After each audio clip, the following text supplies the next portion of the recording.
Okay, so you've just been to the doctor, right? Mhm. Maybe it's a new diagnosis or a change to your meds, something about managing a chronic thing.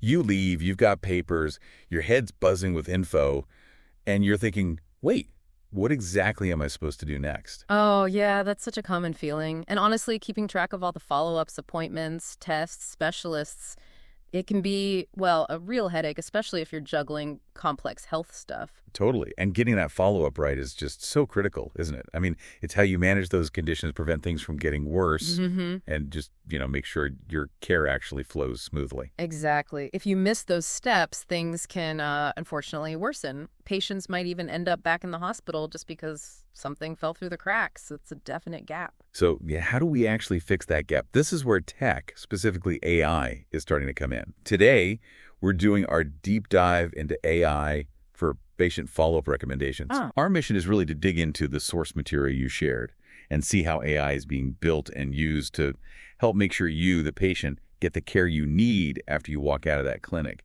It's all about AI, making sure you're covered post-visit.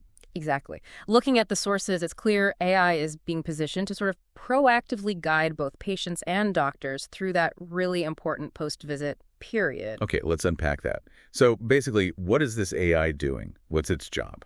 You can think of it like an intelligent assistant, but one that's laser focused on continuity of care. Based on your specific situation, the AI suggests personalized next steps for follow-up. It looks at the info and says, okay, this probably needs to happen next. An intelligent assistant. Yeah. Okay. Yeah. How does it actually figure that out, though? What's it looking at? What data? So according to the sources, it pulls together a bunch of relevant patient data, things like diagnosis codes from the visit, Yeah.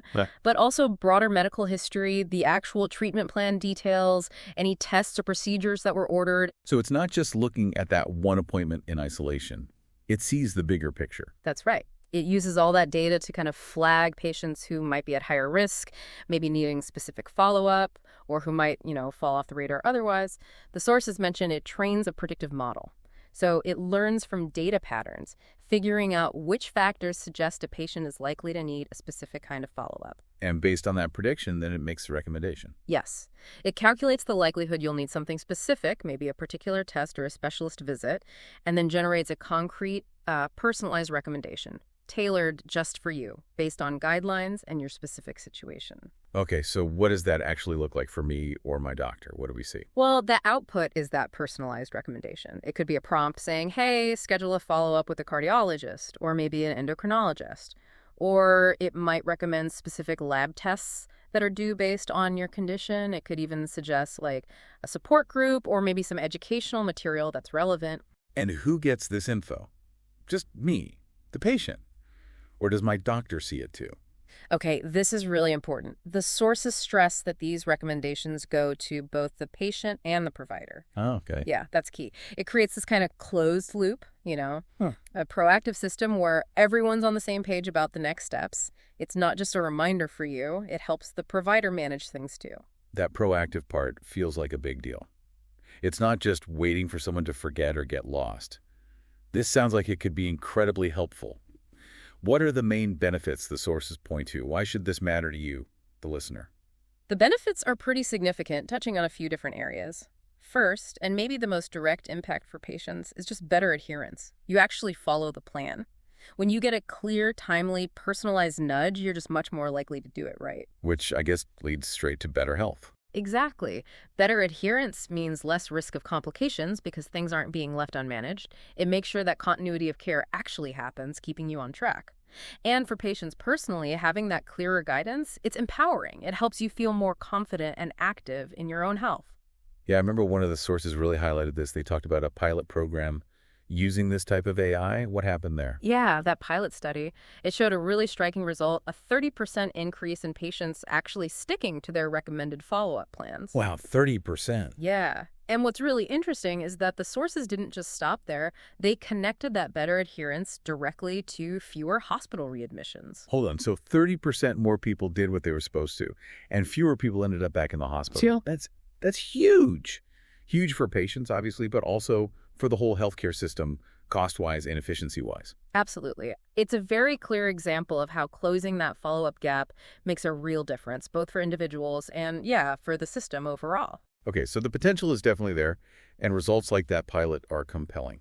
But, putting something like this into the real world, into actual healthcare settings, it can't be easy. What are the practical problems, the hurdles? Oh, there are definitely hurdles. A big one the sources mention is data quality. Like any AI, this system is only as good as the data it gets. Right. If the patient records are messy, incomplete, inaccurate, maybe inconsistent between different clinics or hospitals, then the recommendations could be off, flawed. Makes total sense. Garbage in, garbage out. Pretty much. Then there's accessibility. To really work for everyone, the system needs solid language support. Recommendations have to be in languages patients actually understand. Plus, just getting these digital recommendations means you need, internet access, maybe a smartphone. That can be a barrier, especially in some rural areas or for underserved groups. And what about making it work with the systems hospitals already use? Those electronic health records, the EHRs. Yeah, that's a major one. Getting it to integrate smoothly with existing EHRs or EMRs, the digital charts, that's a huge technical challenge. The AI needs to pull data out of the EHR and ideally push its recommendations back into the right place so doctors and patients see them easily. That means tackling big compatibility issues. And underneath all this tech stuff, especially because it's health information, you have the massive issue of patient privacy Yeah. and trust. Absolutely paramount. Non-negotiable, really. You're using highly sensitive data. So the sources are crystal clear. You need top-notch data privacy, rock-solid security measures, and critically, patients must be in control. They have to give explicit consent for their data to be used like this. That's fundamental to building any kind of trust. Because if patients or doctors don't trust it, they just won't use it, right? No matter how good the tech is. Exactly. So tackling those practical, technical, and trust issues is absolutely essential for this to actually work in the real world. So let's just be super clear. Is this AI meant to, take over from doctors and nurses? Is it replacing the human side of care? No, not at all. The sources are really specific about this. The AI isn't replacing anyone. It's described more like a vigilant guardian, or maybe a safety net weaver. I like that metaphor, a vigilant guardian. What does that mean in practice? It means it acts as this extra layer of intelligent support.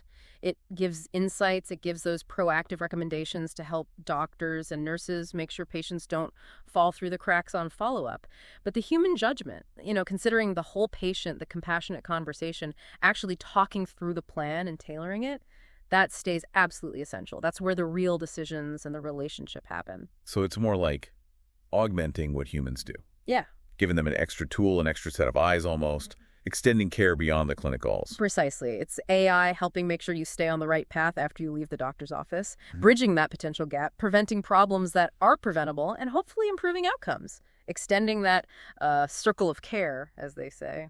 Okay, so pulling this all together from our deep dive, this AI for patient follow-up seems like a really potent example of tech helping humans do their jobs better, ensuring care continues smoothly, and ultimately getting better health results. Yeah, it really shows how these intelligent systems can proactively spot potential issues and offer targeted help in the, let's face it, very complex world of healthcare. So as we wrap up this exploration of the source material, here's something to chew on, something that came up in what we read. How does using AI like this as a vigilant guardian for follow-up change how we even think about healthcare support? And what might that mean for the future role of technology in really empowering you, the patient, on your own health journey?